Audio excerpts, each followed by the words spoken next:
Mesdames et messieurs, bonjour, bienvenue à tous et à toutes à cet entretien mag interview avec l'ange de l'église Métagec, mission évangélique et tabernacle de Jésus-Christ. Mesdames et messieurs, je vous avais promis l'exclusivité des séjours de l'apôtre William Tindwa en Israël, la capitale de Jérusalem. La bande vous a la chaîne Nabiso de tout la examen extrait. La bande vous a la page officielle où l'apôtre William Tindwa de tout ce la photo na ba vidéo na pour te promettre kibino. Net le loazo ni na mboka Congo. Tout ça na sengo ya ozana epe ya oswane lisusu na pokwa lelo yo mutozi biso na tando ike au travers cet entretien, au travers cette chaîne Métagec TV. Panza sango yankolo na ko partager abonnement et à s'abonner massivement pour tout bon nganaté mutabetelo li soloté. Nous sommes avec l'apôtre William Tindwa à qui j'ai dit bonjour Thomas. Bonjour. Ah comme to ben on israélien parce que na kindenge musu na bateni pastoral mususu ozongibe na teni mususu pastoral o ezaba sacerdoce à côté kuna. Bon, où est allé tenir sacerdotal, oui, il faut respecter en oui, bi tango église catholique aye na mboka. Azolata babiloko azolata, bato azo respecter. Pourquoi pas ba église de réveil ce qui balati et comme ezala makamonso. Est-ce que tenir peut avoir une influence dans makamonza? Chaque service ezana tenir na yango. Chaque service. Soda azana tenir ya ba soda, pilote azana tenir ba pilote. Pasteur peut avoir tenue pastorale naé. Voilà. Merci beaucoup apôtre William Tindwa, mais tant que ça qui a un cœur spirituel toujours dans un moment intense de prière au nom de Jésus-Christ de Nazareth. Ba combo oyo et ça là qui transforme même ba vie na biso na liboso na awa. Mais le lozo na combo musozo ba Adonai na kuta le bando banika Adonai ezoko kanga to olingo to ya biso ni ngolo bala biso ni eza ba komo muso eza caché biso yeba gite ndengo ke oye to koma na idéologie ya Adonai sera ba koma nkolo. Non, ba congolais ba yebi Adonai parce que ba yemba ngo Adonai le Dieu créateur. C'est-à-dire to yemba kana ba komba Adonai. Yemba bien me baloba ngote ba. Bon, oyebi tozana problème ya makambo nzambe. Makambo nzambe transfert makambo nzambe envers nous. Ezala qui na moi ba coupure na ba interprétation na ba réalité parce que makambo nzambe za ba chercheur ba komi yango ba ke ozwa réalité na source na Israël ba yeko memela biso na ba écriture tout comme ça na temps ya ba transfert na temps ya interprétation entre armaïen grec anglais français koza ko dégrener ba makambo biso ba valeur mosusu eza dégrener. Mais en réalité, Makamazambe, ce qui est facile, mais l'école de théologie, c'est ce qui est facile, mais Israël, Israël, c'est lui. La Bible lobby, les salis viennent des Juifs. Si les salis viennent des Juifs, la Bible vient des Juifs. C'est-à-dire tout, les salis, Nathan Oyo, secret belé à Makamazambe, et les salis mingi caché. Biso africain, quand il faut tout comme Sanzambe, surtout biso congolais. Parce que le pays n'a pas de pays qui permettre de faire la recherche à cause de la pauvreté depuis Mobutu jusqu'à l'élo. Mais les pays puissants comme Banglais, Romain, par force à partir de Tétus. Tétus n'a pas gouverneur romain, qui n'attend. Il y a 5e puissance, 4e puissance. C'est-à-dire, Makamazambe est tamboli na colonie. Makamazambe est tamboli na puissance. Depuis première puissance, Égypte, 2e puissance, Babylone, 3e Assyrie, 4e grec, 5e Rome. C'est-à-dire, la puissance wana de tamboli na ba secret à Makamazambe. Mais biso par exemple, les Africains, les Congolais en général, il faut te remercier parce que Saint-Esprit a enseigné biso mingi. Saint-Esprit a enseigné biso mingi. Oh Jésus-Christ alobaki, Saint-Esprit a enseigné. Effectivement, nous sommes enseignés par l'Esprit de Dieu. Mais il faut aller encore investir la vérité mosusu oyo biso toye barangote oyo bato ba memela biso ba Bible, ba memela biso ba première Bible, deuxième Bible, troisième Bible. Na lelo bazo memela biso ba version.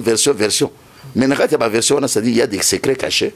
Où ils allaient quelque part Oh, il faut tout découvrir. Alors, il faut tout souvenir de Israël comme on a idolâtrie. Mais si là, on a kala, bozo, on a tout souvenir sima. Ils ont provoqué le cœur des religions entre vous, les serviteurs de Dieu. Passer on il faut pas kanga minoko. Na lobite pour na ko finga bango. Ba kanga minoko. Makambo ya Nzambe za ba africain te. Makambo ya Nzambe zali ya ba makambo ya Nzambe uti na ba juif. Source ya makambo ya Nzambe. Alors pourquoi ba mindele baza ko respecter ba domaine? Ce qui est une spécialité à l'avion, il faut se référer à l'américain. Ce qui est une spécialité, marque Chine, marque américain, marque français. Dans ma camboyazambe, pays dans ma camboyatali religion, ma marque c'est de juifs. Ma camboyazambe tozoloba, ma camboyango, et ça y a pas juif. Ce n'est pas pour nous. Oh Israël, a idolâtrie, quelle idolâtrie? Il ne faut pas marcher. Ça, ce sont des pasteurs ignorants. Dans le bien à haute voix, ce sont des pasteurs ignorants.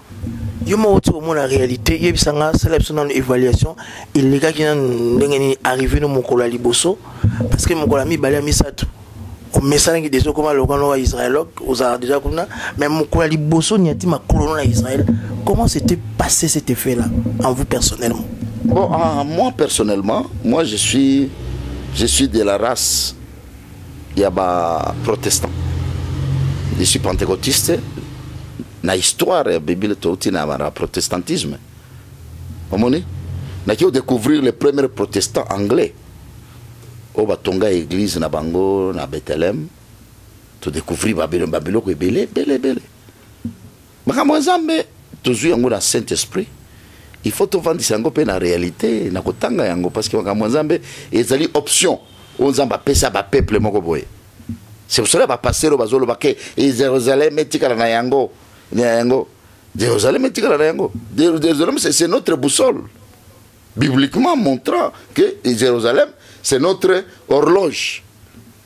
Toi en tant que pasteur, moi on a pasteur au bimisango. D'abord poser na kokura bino bazaki ba pasteur. Moi on a pasteur, moi on a spirituel et ya bonzambe. Et outi na ba juif. Il faut respecter Yango. Il faut respecter Yango. Ton dit comme matin Israël est à l'idolâtrie. Israël est à l'idolâtrie. Israël c'est la référence de ce que nous sommes en train de prêcher. Na mabota na biso ba pantoma ba bimate. Na mabota na biso na histoire ba village na biso Saint-Esprit kitate. Saint-Esprit kitara ba juif. Nzambe a utilisé ba juif. C'est sa référence. Et là on a une chose na marque na Yango. Quand on va payer des échanges, on va payer la marque. Israël, c'est notre boussole, c'est notre référence. Mais tant qu'on a commis en Israël, il y a des sites historiques. Par exemple, Golgotha, par exemple, Mille de Lamentation, par exemple, Mont Carmel. Ce sont des choses qui sont dans la Bible.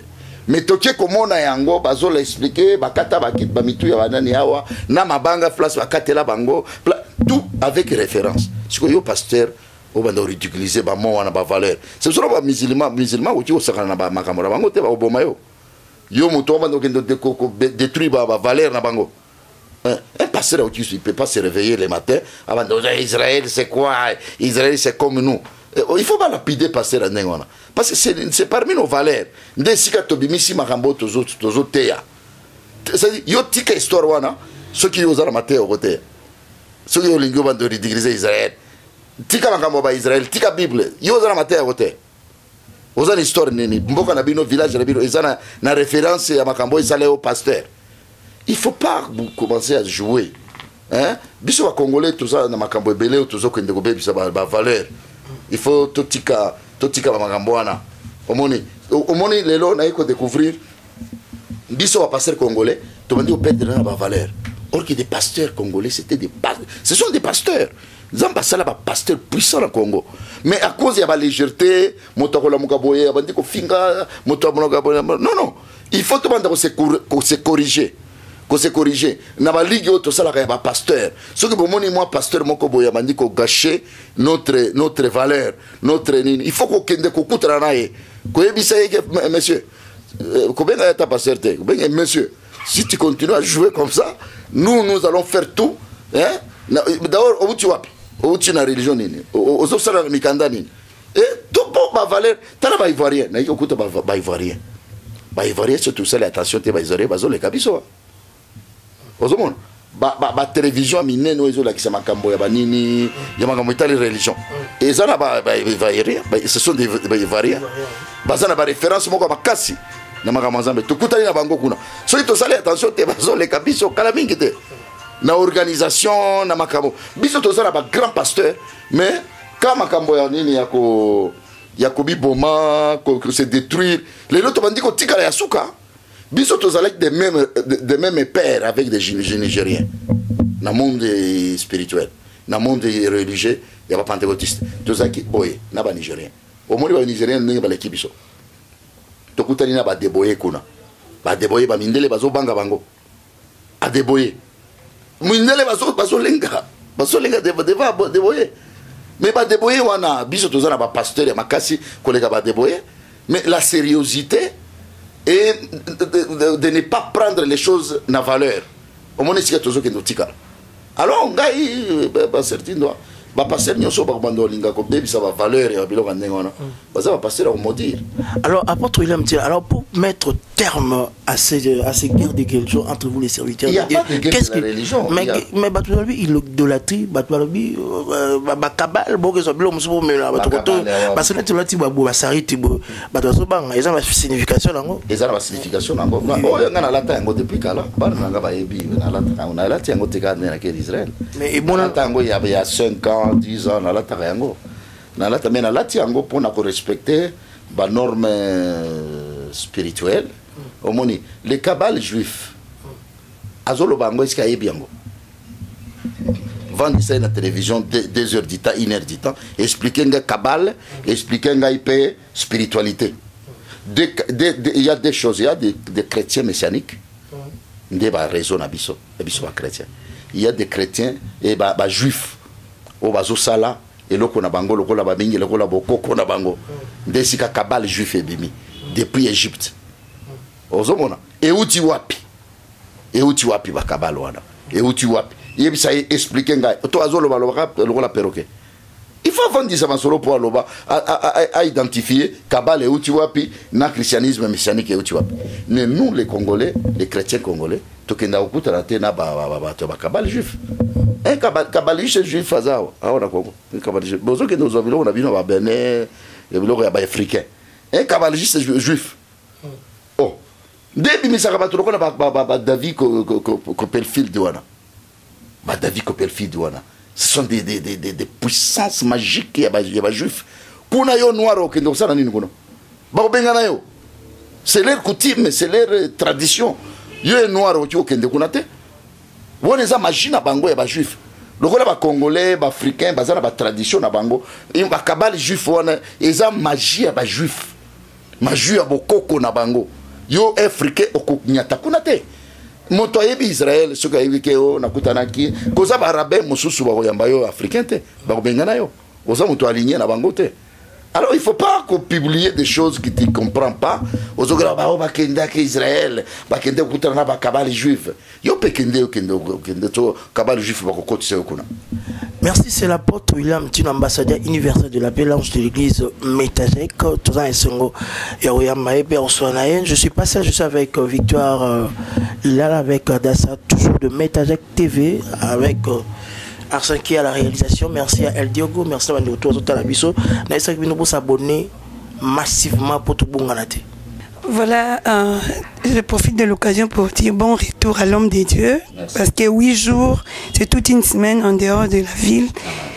C'était pas facile, malgré ma communion sur Koleka, on a refusé d'autres pasteurs, Bakende, Barefoulé, Bamisusu, mais vous, Dieu vous a fait cette grâce, Bokei, Pé, Tomoni, Ozongi en bonne santé.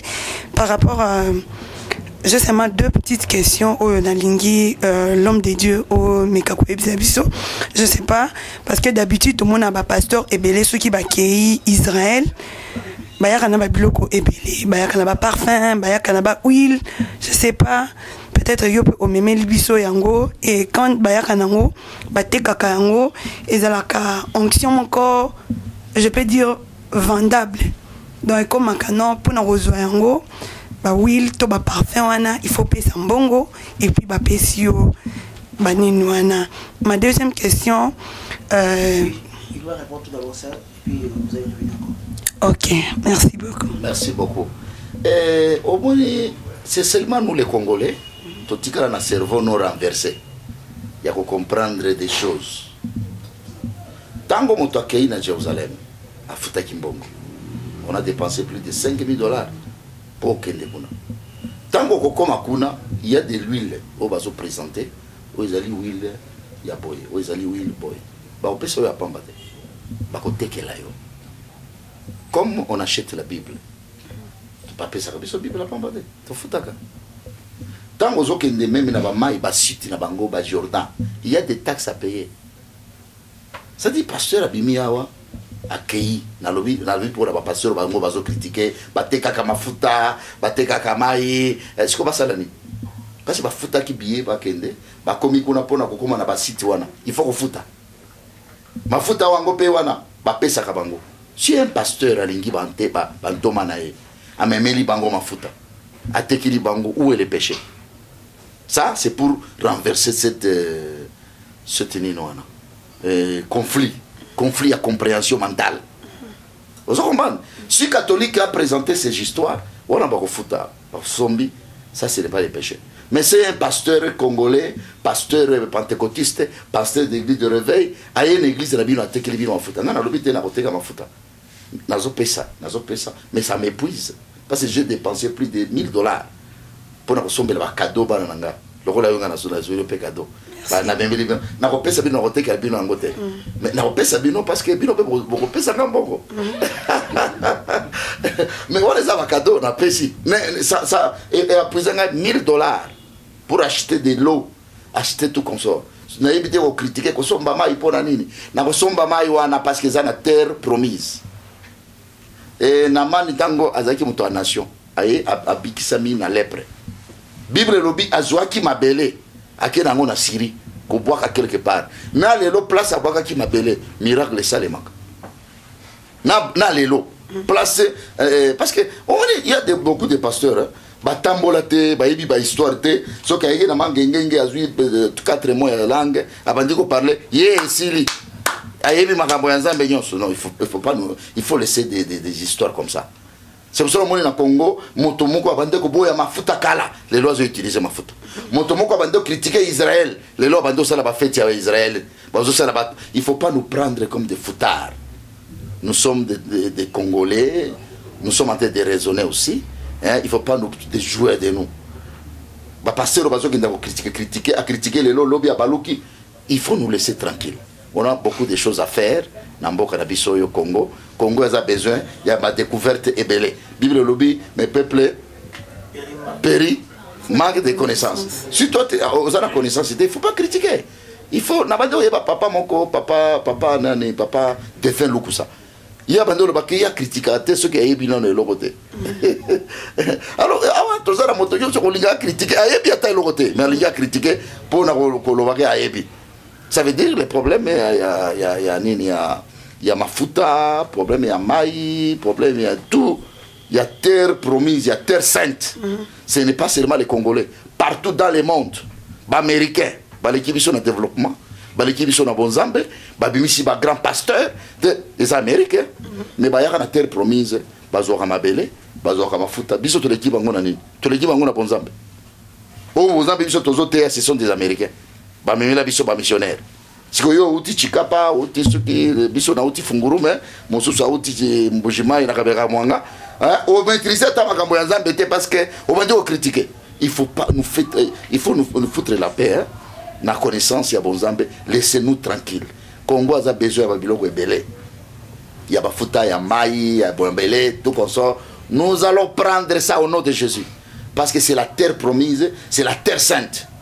Comme musulmans accueillis en Arabie Saoudite, à Azui Mabele, à Azui Maï, c'est leur terre promise, c'est leur terre sainte. Vous comprenez? Ceux qui ont bimi au na Chine, na Hong Kong, au Kokuta Mabele, na Bango, ya Banzambe, na Bango. Là où il y a la spiritualité, il y a cette, la Bible, les sacrements. Il y a des sacrements. Ceux qui ont eu bien côté italien, il y a des sacrements. Ceux qui ont bien les choses saintes. Pourquoi d'abord na Bokoko Kaka? na bokoko soki moto akufi bakozwa mabele bakozwa elamba na ye bakozwa manzaka na ye bazongisi yango na village. Pourquoi? C'est parce que c'est là où il y a ma force. Hein? Et moto ndeko na biso akufaki bomemela biso bilamba. Mais puisque bomemela bilamba te kaka ekomemela biso ba problème. Ça c'est la spiritualité. Spiritualité humaine, l'esprit humain. Mais sur la spiritualité de Dieu, place Nzamba Botama, place à Koufa c'est quoi? Place à Tambola Likolo ya Bamai. Et terre on est comme terre sacrée. Tout ça n'a pas prêt à la kisake. Israël a allé tout autour ya Barab, mais bako karaete, bako attaquer terre promise na bango wana te. Terre sainte wana. O attaquer yango ko ba difficulté ko sarate. Ils n'ont pas preuve. Alors il ne faut pas banaliser des choses. Voilà. Voilà, tomoni acte moko outi ko poser na culte ya lelo parce que ozana pas na ba pasteur baza ebele. Mais tomoni et surprendre culte mobimba dans batunyo église mobimba baza qui surpris parce attendait qui n'a ôté mais ba moni opposé acte moko pourquoi seulement na pasteur Eric Kankonde au Longoli Talutuana opposé yango.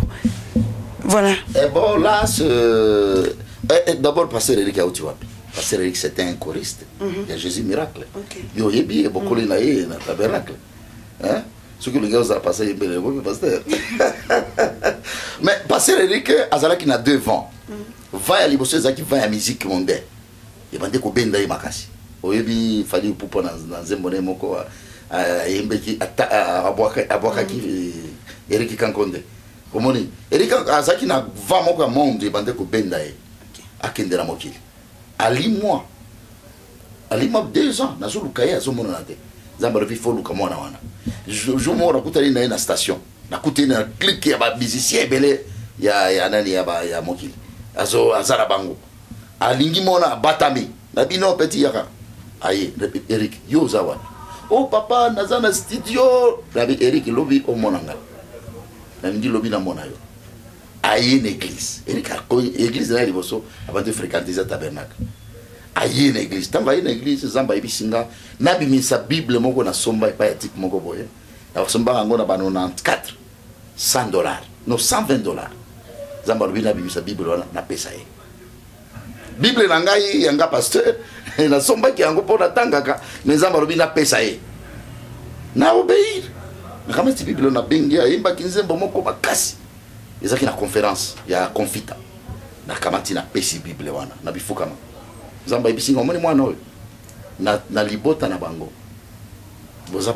bazaki na ba alliance démoniaque siko alliance démoniaque wana ebendaka mwana oyo asalela Nzambe te asalela mokili po akufa. Si vous avez une Bible, Bible est na bonzambe. Tu vois ça la révélation. Na pesier Bible wana. Kankonde à côté de makambo nzambe. À côté de makambo nzambe, a mi pesier petit kola l'église, ya mi balé. À quel Afrique du Sud pour que de voyer l'anglais. Pasteur moko azakuna azali mwana na biso. Ayibisinga pasteur na yambi Eric Awa à côté théologie. Na bi côté théologie. Abandi côté théologie abandi otanga. Après le biso qui permettre ngai na wendre na lui wendre na komi mukanda azana mukanda wana ya autorisation à consacration na ba consacrer tango azongi Nzamba lobi na bimisa costume parce que la costume moko ya makasi na pesa na bino na ça c'est trop hein après ngana za munene ya za mukena o pesa costume Nzamba lobi pesa na picle mais na komaki na pesa na tindi yake de na caisse akende otanga mbongo na kosili satango azoya alobi papa na bi pasteur Nzamba epesa kinga na pesa costume na pesi akiko taye yango ezongi na mirma lelo azoteya Nzamba lobi na bimisani no na pesa na couronner comme chef de leur famille parce que la famille na bango lokola abotama ki mwana mobali de libumo mama na ye moko balenge ba couronner na ba alliance. Tout ça, c'est par la révélation. C'est-à-dire il y a 3 choses, 2 choses déjà passées. Aujourd'hui, c'est 3e chose. Voilà, on a dit quoi. Aujourd'hui, que comme le pasteur Nao et Belé Moussousoupé au Salabango confiance bongo lobby ba trahissa. Est-ce que aujourd'hui, que lobby peut récupérer le et surtout que bientôt Azokende Europe. ozobanga pété pour misusu pe bakende Europe toyeba pe ba suite na bango te ozobanga te lobby pas trahir oyebi tosalaka te mpo na bato bazongisa tosalaka mpo nzambe azongisa jour moko bato ebele tosala batrahira mais biso tokosala nzambe apesi biso tosala nzambe alobi sala boye nasali yango na part na nga te nasali nango na œuvre na ye parce que je suis son serviteur. Après deuxième nakanisi te ke pasteur Eric akoki kotrahir biso pasteur Eric azali mwana na biso akoli awa na Jésus miracle tout akoli awa toyebi te ka akoki kotrahir parce que famille na ye famille na bango mama Sylvie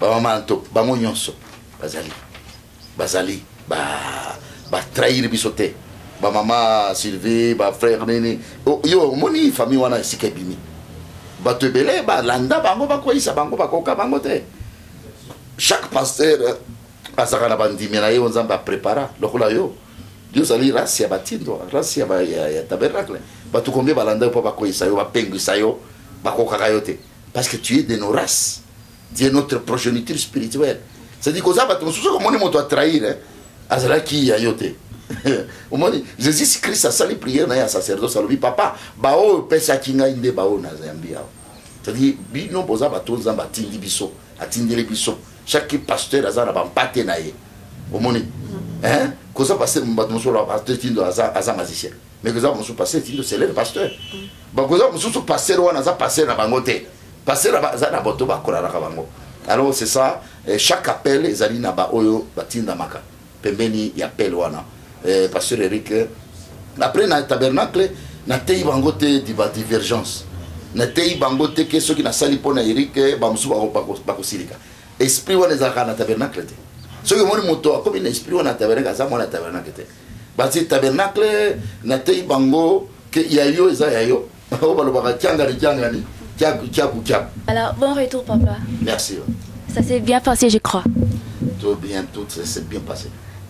Voilà, en fait, je m'envie de savoir, en souvent la prédication d'aujourd'hui, on a prêché sur ma part. Et pour profiter de cette part, il faudrait s'attacher à Dieu. Oui.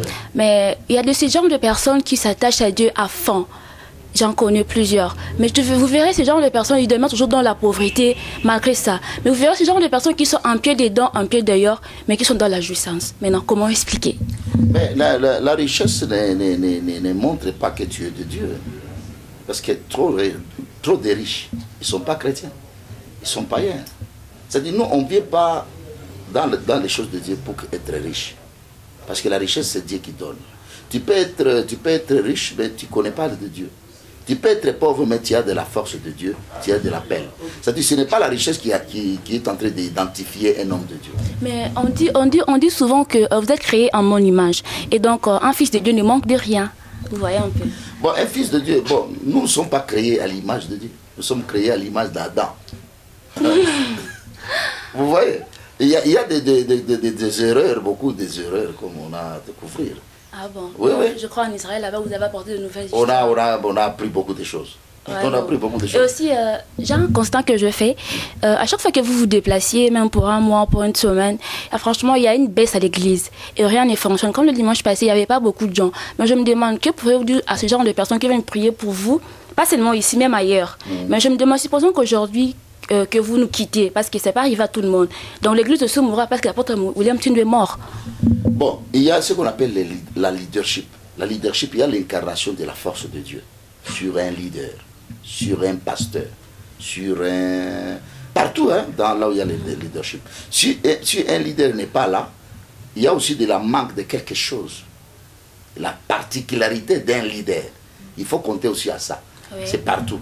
C'est partout. Même à la maison, si maman n'est pas là, il y a du désordre. Mais malgré ça, on doit toujours avoir une structure, non? Malgré tout. Bon, il y a des structures, mais le problème, c'est la force. La force et l'alliance. Comme nous sommes en train d'encadrer nos pasteurs, pasteur Armand, pasteur Eric, tu vois, comme aujourd'hui, il a prêché. Oui, hein? Trop bien même. Ouais, il a bien prêché. Les pasteurs, pasteur Armand, pasteur Roger aussi. C'est la formation, je suis en train de les former. Oui. Hein? Je suis en train de les former et de les investir la force de Dieu. en eux. Alors ça va passer, Alors juste un message à ce genre de personnes, ce genre de chrétiens-là qui viennent... Les chrétiens qui viennent pour que les pasteurs n'est pas là, moi je ne peux pas, ce sont des faux chrétiens, ce sont des païens. Alors il faut venir à l'église, on ne vient pas pour les pasteurs, on vient pour Dieu, on vient pour écouter la parole de Dieu. Oui. Alors les genres des chrétiens pareils, ce sont des païens. C'est des soi-disant chrétiens. Oui. Il faut venir à l'église écouter la parole de Dieu. Parce que quand on sort, on laisse un thème. Là, il peut commencer à développer. Oui. Ah, c'est très important de suivre ce thème et d'écouter ce thème pour ressourcer l'énergie spirituelle qui se retrouve dans cette parole-là. Et voilà, merci beaucoup. Si pour même le dimanche prochain, vous pourriez même en parler aussi, au culte, pendant le culte. Ouais. Ce n'est pas seulement nous, c'est partout. C'est partout. Oui. Nous allons parler à fermir les chrétiens pour qu'ils commencent à venir, même à l'absence des pasteurs. Merci.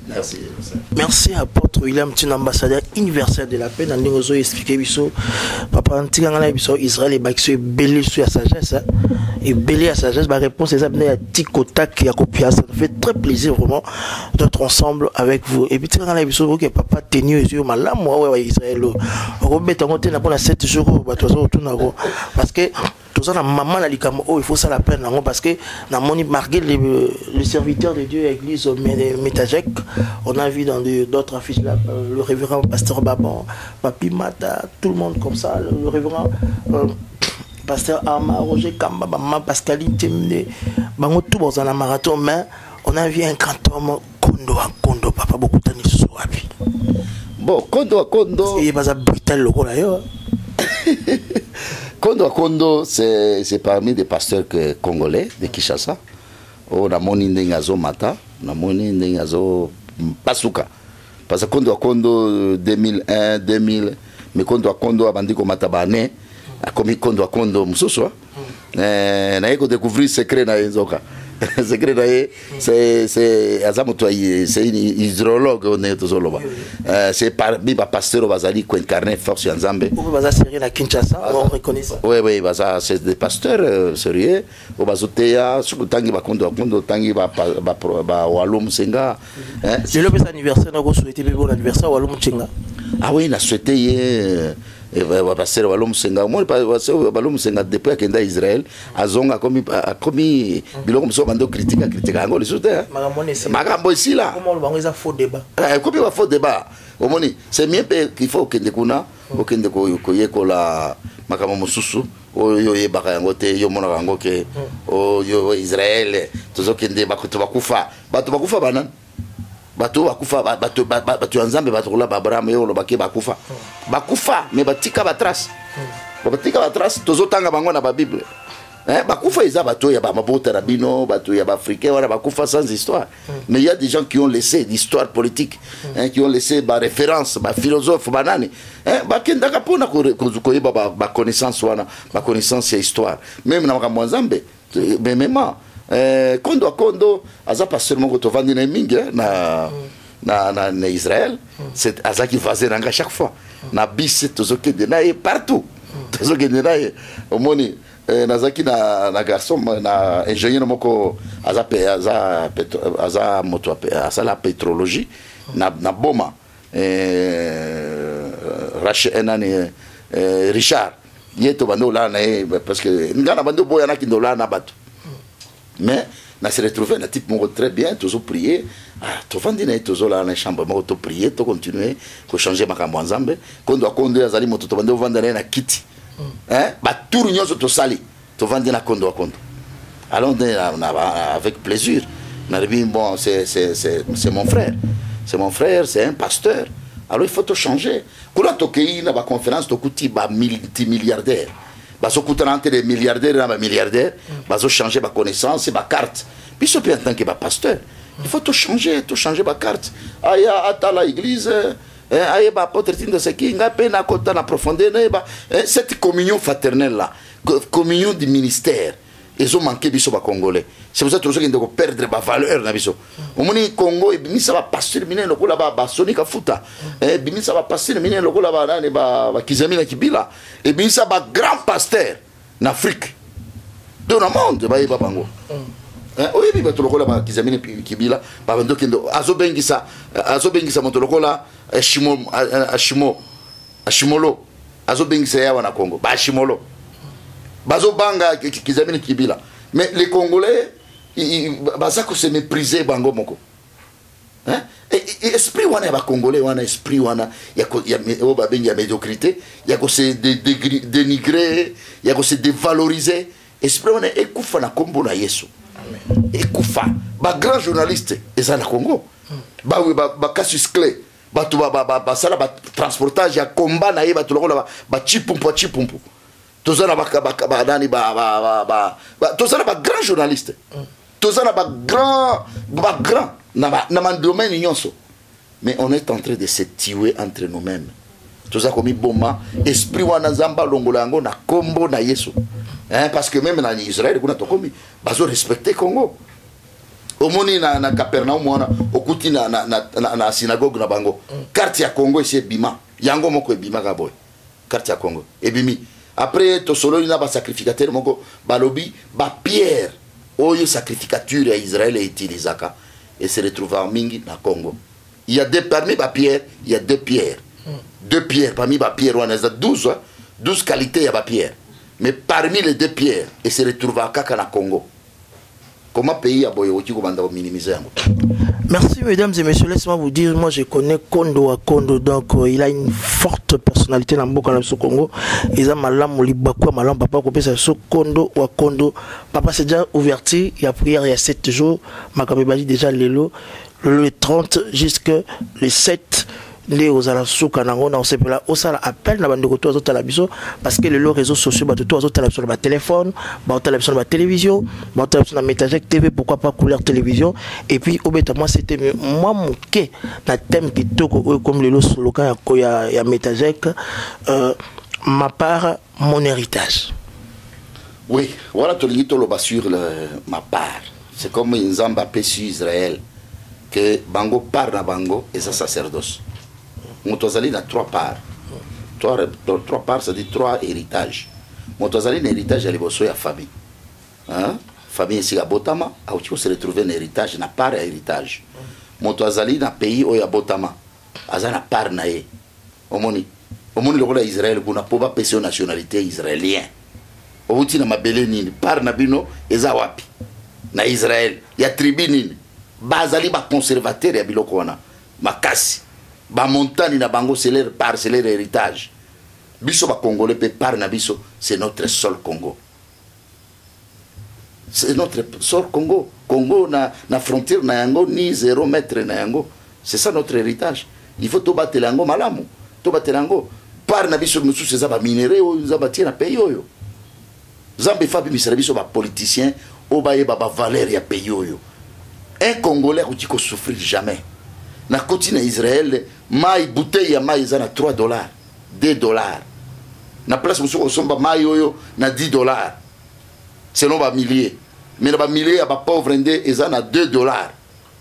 Maï oyo. Mais ava na Congo to futo somba ka paquet mobimba. Paquet na $1. Paquet. Oezali paquet papa nini wana paquet ya nini ya ba maï wana. Eza combien? Na kati. Ils ont 6, ils ont 12. 12 bouteilles. 12 bouteilles, oui. Na $1. Mais en Israël, moko, ils ont $2. Aux on parle de Makamona. Tokei, par exemple, dans ma belé. Bisso, tous dans ma belé, les Israéliens, ils ont déplacé montagne, kati montagne, de basali jardin. Guide de la biso biso ke omoni makemba wana omoni pomo wana omoni origine na yango ezaya wate ezali importé ezaba racine importé ezali ba plante importé nde ba ekotia bango awa. Mais biso to ke na ba Congo na pembeni ya rivière na pembeni ya balabala makemba ti o ezaki planter na moto ti wapi Mwanda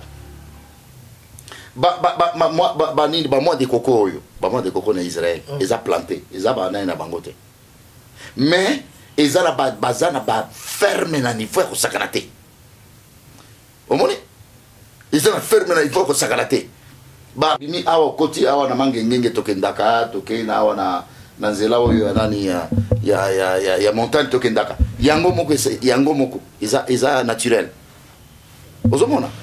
Alors biso ba congolais mboka o ezali par na biso.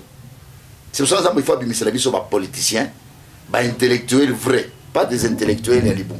Ba intellectuels vrais au bazana mitu ya ko développer pays na bango. Comme les Israéliens, ce sont des intellectuels.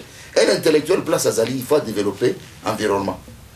Au monde, les politiciens vrais, na noyau, na tir, il y a développer politique, il y a mboka na bango, il y a environnement ici qui va exercer politique na bango. C'est comme en Israël, va présenter 46 000 entreprises. 46 000 entreprises formées par les Juifs. Ils allaient implanter dans le monde entier. 46 000 et outils dans Israël. Mais biso a 470 partis politiques. De 470 partis politiques, ils ont bilangate, ils ont fermeté. Mais les partis politiques là, des voleurs, pour causoa, qu'est-ce qu'il y a l'État? Mbongo ya l'État, produit na minerai à l'État, par il y a minerai, il y a Congolais, leur héritage, les politiciens là, 450 partis politiques, bazako kende kozwa mbongo na caisse à l'État pour s'enrichir dans 450 partis politiques. Mais il y a combien de sociétés congolaises? Combien de sociétés congolaises? Combien? Il y a seulement trop de partis politiques que des sociétés congolaises. Ça c'est inamawable. Au lieu de créer des entreprises, il faut créer les partis politiques. Parce que ekoyi bambongo à l'État. Hein? Le rôle tozo kenda comment négociation, la négociation auto kende makambo boyena ba qu'est-ce à l'État des victimes. Ce qui qu'est-ce à l'État ezaki motombe la kufakala. Ozoma be la kufakala. Mais le col ezali na pays moko ya riche, ya richesse, ça dit qu'est-ce à l'État au lieu à la kwashorkore et ça la kwashorkore te parce que ba taxe ba biloko nyonso wana bango ezo kende otombe na qu'est-ce à l'État. Bango comme partage personnel. Partage c'est ça. Mais sur la part d'un Congolais, c'est le Congo, c'est la richesse du Congo, c'est ça leur part. Troisième part, ils ont part spirituelle, c'est du sacerdoce. C'est du sacerdoce, c'est les choses de Dieu, c'est la force de Dieu. On va le voir que Moulumudi Muntu, les colons azali Zambé, azapé la part spirituelle. C'est-à-dire toujours traiter trois noyaux. Première part, c'est la famille. Deuxième part, c'est le pays. Troisième part, c'est la richesse qui vient de l'Éternel. Ce sont des dons et des ministères que Dieu a donnés. Merci à votre William Tino. Nous sommes déjà à la fin de cet entretien. Merci les nôtres. Pour tous ceux qui savent, Maloba et Soir, le sang maman moqué dans des à travers le monde. Parce que nous sommes en Israël, où il y a oxygène, nous sommes en Israël, où il y a une impulsion, nous sommes au Bana Métagek. Le tout déjà premier épisode, volume 1. Nous avons déjà lundi, mardi, dans un volume 2, 3, 4, 5, c'est comment on a 7. Parce que, au pratique, le révérend pasteur Eric Akonazui a introduit ma makambo. Ma blog, on a dit mon lilité, mais il y a comment on a mis sur eux. Donc, on a prié la mise de l'alimentation. Totiki moi na tabernacle nyonso moi no ya kota na alliance ya apôtre William Tindona Nzambe na ye Nzambe akopambola parce que tozui alliance otoke ko communiquer ngo na Israël. Ce que ça connaît Bible lobby, toutes les nations de la terre seront bénies en toi. En qui? À Israël. À Israël. Oh va passer mususu bazo ke daonga Israël adoration. Oza connecté wapi? Oza l'alliance. Hein? Omoni Nzambe asa invisible. Mais à se matérialiser dans un peuple moko, à se matérialiser dans un pasteur, à se matérialiser dans un prophète. Voilà, il faut qu'on croie dans la tonne Amazon de Rabino comme Bassani Nzambe. C'est ça, na remercier Mingi. Na bengi pe batu nyonso. Boya na kilito to sala, ngai na pasteur Kondo ezali énergie ko sakanate. Tozaki na pasteur Kondo la montagne à Carmel. Na moni ninga zo vibrer, na moni ke ninga pe na zo vibrer, na moni ke c'est mon frère. C'est pour ça qu'on est connecté la prière à 7 jours. Donc, on a makambo ebele, ayebi koloba, ayebi asara connaissance ko, ayebi koloba. Voilà, on a reçu benga bino nyonso en connexion na TV ni. Métagek TV. Métagek TV, bozwa obino za musika, bozwa bénédiction. Tout ça na énergie moko, o photo, tout ça na ba fièvre moko ya onction na minute. Nazoka malaria ya onction. nazolinga na transmettre yango guérison wana onction wana nazoyoka bien te na nini to nazoloba nazolinga to simba moto moko boye to prier pour la moto moko boye pour tout ça quitter pe na ba charge mususu ba énergie spirituelle pour kende kozwa na ba prière ma montagne makolo awa ezolemba makolo ezolemba to bibi kula ba marathon hein. Alors c'est ça zamba pambola bino bolanda nyonso correction à ma pasteur va critiquer Israël. Si tu critiques Israël, tu vas jeter ta Bible parce que tu n'as pas l'histoire de Dieu. Il faut s'attacher à Israël. Voilà on a Ochikoloba Nzambe apambola bino tozotia semeno na maboko Nzambe. Seigneur Jésus miracle elanda Jéhovah obatela Jéhovah nalingi opesa bana na yo ba réponse ya ba prière. Bible lobi fo bolukanga na tana za komonana. Na tango yozali komona biso tozolukayo partout na ba montagne partout tozokinde olukayo. Zala Nzambe na biso zala Nzambe ya baonyo so balandi émission opambola bango na kombo na Yesu Masia. Maloba nanga suka na pamboli Tosh Mulenga les quoi les rabbins noirs bato belé bazo critiquer Tosh Mulenga c'est un juif congolais. C'est un juif congolais. Nous les Congolais, les autres c'est que ça va wakatia. C'est que ça on va passer beaucoup d'abord à combiner noter à critiquer Tosh Mulenga. Tosh Mulenga ça moto yo critiquer que Tosh Mulenga. Yo za na bonzambe na bonzambe na no combiner noter. Ozo critiquer Tosh Mulenga. Tosh Mulenga meminga na Palestine na Bethléem. Toké na Tosh Mulenga na keko kuta ba ivoirien. Des grands pasteurs au monde na ba télévision. Bazo respecter Tosh Mulenga na niveau au sakalate. Omoni? Tosh Mulenga wana c'est la grâce. Mais puisque nous les Congolais, tout ça qu'on s'est présenté na milliers à juifs. Tosh Mulenga c'est un rabbin connu, reconnu par le gouvernement israélien. Reconnu par les rabbins juifs orthodoxes et chrétiens. Parce que yo, au lieu de na yo bien, on va dire critiquer maintenant. Il faut tout esprit à médiocrité, il y a aussi critiquer, il y a aussi banaliser. Ndé makabo na zolo ba awa. Ba pasteur ba pays Dimitrov. Ba bandi ko banga biso makasi. Ce que bamoni sonika futa bazo bangaye. Bamoni nani kankenza bazo bangaye. Bamoni pasteur prophète nani Walo bazo bangaye. Bamoni prophète nani Kizamina pasteur Kizamina bazo bangaye. Bamoni prophète soso nani prophète Amina biso ba big prophète ba Lumbu. Le prophète wa bende ko isabatu na Brésil na nani na oh Amina biso nani Nema Sikatenda. Ah, c'est des grands pasteurs. Obazo banga bango. Ozomona. Biso ba William Tinda, nous sommes des grands pasteurs. Mais on écoute un Congolais nanzala nae. Ce qu'il y a critiqué, des pasteurs. Yo ko matisaka banani, ko matisaka banani. Molimo wana nazo telemela yango na kombo na Yesu. Totika ko se minimiser. Nous sommes des grands partout. Des grands joueurs, des grands musiciens, des grands pasteurs, des grands politiciens, même des politiciens. Donc là, Bajar et politiciens, le rôle ba Mobutu wana, ba Bandeko Bangi Sabatu, ba tout le rôle ba Lumumba, ba tout le rôle ba Mosé Kabila. C'était des grands, même si des professeurs, des professeurs Machako, les défaits Machako, des Bami Mulumba. Ce sont des grands professeurs bazo bang en Afrique. Mais awa, si tu veux parler, tu vas parler de médiocrité pour banaliser des choses. Mon lit, moi, na kombo na Yesu. Merci mesdames et messieurs, c'est par ici nous mettons un peu de temps à cet entretien avec l'apôtre William Tin, ambassadeur universel de la paix, au travers de cette chaîne Métagec TV. J'espère bien que vous allez aussi suivre ça sur Couleur Télévision, dans ce grand magazine-là, Haute Dimension, magazine preuve de maturité. Ça nous fait très plaisir d'être ensemble avec l'ange de l'église, mission évangélique et tabernacle de Jésus-Christ. C'est déjà ouvert dans l'élo déjà lundi, mardi, tous les jours à partir de 17h30 jusqu'à 20h, l'église Métagec.